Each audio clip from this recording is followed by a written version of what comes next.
had very great bosses and coaches to help me get here. That D's when stress can become autocratic, dictatorial, and unfeeling towards other people's change responses. Okay, and so just a quick story about this.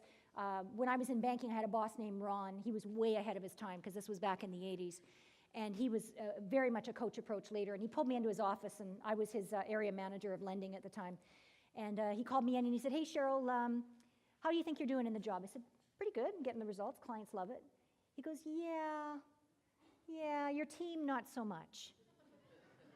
I'm like, what do you mean? He's like, "Well, you're like a bull in a china shop. You know, you get things done, your clients love you, but your team feels completely alienated, they don't feel part of a common purpose, and they don't feel like you've got their back." Ouch.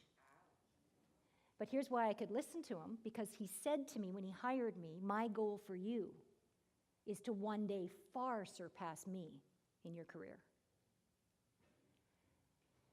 See, a good leader sets us up for our potential and then coaches us to get there.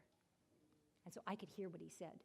And thank goodness he did, because at the time I was 23 years old and I would not be here today if he had not sent me on the course at that age to discover my personality styles and realize that my path, if I continued, I would continue to have success, but I would be maxed out. I would not get to where I ultimately wanted to go. To this day, I'm forever grateful to him and many other leaders who had the courage to give me positive, honest feedback, even though difficult to hear sometimes, but very valuable.